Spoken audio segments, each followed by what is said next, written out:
C'est vraiment un moment très excitant ce matin. C'est la troisième fois qu'on fait cette compétition internationale et on a ici, par Internet, dans un contexte virtuel, on va jouer un jeu avec les 8 meilleures équipes au monde de la compétition ERP Sim. La compétition va bientôt commencer dans quelques minutes.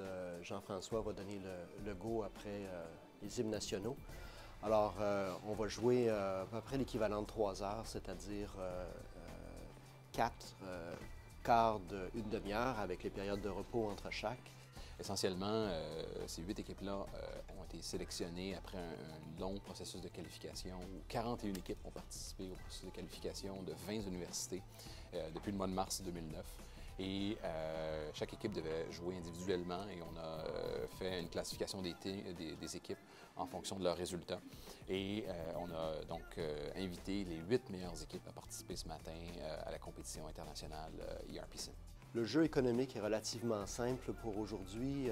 Très peu de nouvelles. Les changements qu'il va y avoir, ce sont des changements sur les taux d'intérêt, pas de changements sur les prix des matières premières et éventuellement des déplacements de la demande entre les différents canaux de distribution.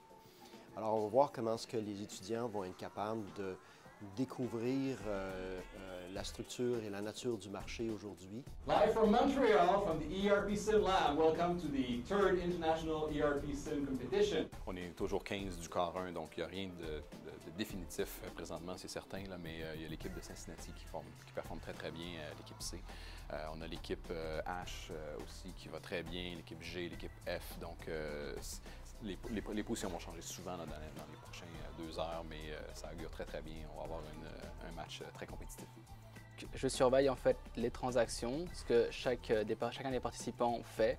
Et donc si jamais il y a une transaction illégale, illicite, donc je suis chargé de disqualifier le participant pour être le plus équitable possible, parce que c'est un jeu où on veut évidemment être équitable, on ne veut pas de gens qui trichent, c'est un jeu très sérieux. On est à la fin du quart 1 présentement et donc tout le monde est en pause pour 15 minutes en attente du début du quart 2. Et on a les résultats ici du préliminaire, les résultats du quart 1. Et c'est présentement l'équipe C de Cincinnati là, qui mène le jeu avec près d'1 million en profit jusqu'à présent. On va voir comment le jeu se poursuit, mais moi je suis persuadé qu'il va y avoir des changements importants dans le classement dans les 2-3 prochains quarts. Il y en a qui ont investi ici là, à très long terme, puis ça devrait porter fruit.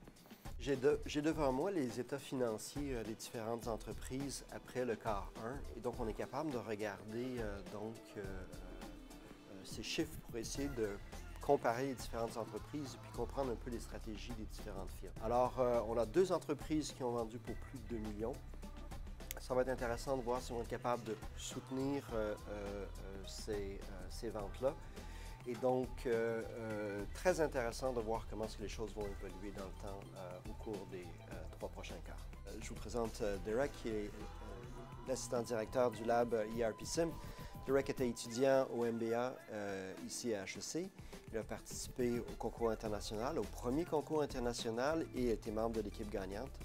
Et depuis près de 2 ans, il était avec nous et, au lab. Et le rôle de Derek ici est de s'assurer que tout fonctionne très bien.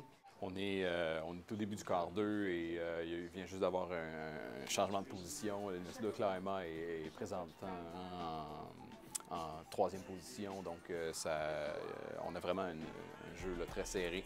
Et on a aussi une université qui revient de loin, l'Université d'Arkansas, qui s'est classée en première position au moment des qualifications. Et ils sont partis de très loin, puis présentement, ils sont en 4e position. Donc on va voir comment ça va se passer, là, mais je pense que l'avant-midi n'est pas terminé. Seulement, ce que je fais, c'est que je m'occupe des communications avec les équipes. Donc, s'ils ont des problèmes avec le simulateur ou quoi que ce soit, ben, je suis en charge de ça. C'est moi qui annonce les nouvelles, les breaking news, et qui informe les participants par Twitter de diverses nouvelles par rapport à la simulation. Donc, à la fin du quart 2, nous avons l'équipe de Tampa qui domine. Évidemment, les choses peuvent changer beaucoup. On a déjà vu l'équipe de l'Arkansas revenir de très loin pour reprendre la 3e place. Alors, ces changements-là peuvent se continuer. L'équipe G a actuellement choisi une stratégie avec un seul produit, soit des petites boîtes de raisin. C'est un produit qui a des hautes marges, les coûts de fabrication sont relativement faibles et il s'est vendu dans les plus petits magasins. Alors, ce qui va arriver dans le prochain quart, c'est un changement de la demande des petits magasins vers les plus gros magasins et donc la demande va se déplacer vers les grosses boîtes. Alors, ce qui va être très intéressant, c'est de savoir si cette équipe et les autres vont réussir à détecter ces changements de la demande et de réagir. Vous avez ici la page web de la compétition erpsim.hec.ca/compétition. Et vous pourriez trouver en allant sur cette page le lien de la page web de chaque participant sur LinkedIn. Donc, il est possible d'accéder au CV de chacun des participants de cette finale. Donc, pour les participants ici aujourd'hui, c'est vraiment une chance unique là, de démontrer leur habileté en TI et de se faire valoir auprès de potentiels employeurs. Alors, le quart 3 vient de finir. On peut maintenant regarder les résultats et essayer de comprendre un peu qu'est-ce qui se passe.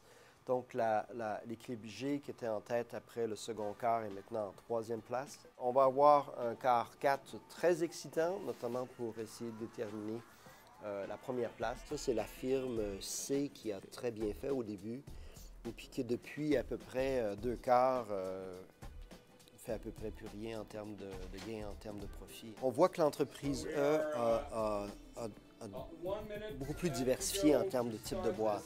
C'est très excitant en ce moment. On est dans les dernières minutes du jeu. On regarde ici en ce moment donc, les profits des différentes équipes. Il semble donc que l'équipe d'Oklahoma va gagner la partie. Elle est en avance à peu près de 250 000 €. On va vérifier évidemment que tout a été fait selon les règles. Et une fois que notre arbitre Julien va confirmer que les choses ont été faites dans l'ordre, on va confirmer donc le gagnant qui vraisemblablement devrait être l'équipe de l'Oklahoma. 6 million euro. The team from the Sam M. Walton School, the University of Arkansas, Team A, finished in third position. In position number 2, with a net income of $4.1 million, the University of Tampa, Team G, and the final and winner of this third international ERP simulation game, this year, the 2009 world champion, in the first position with a net income of $4.4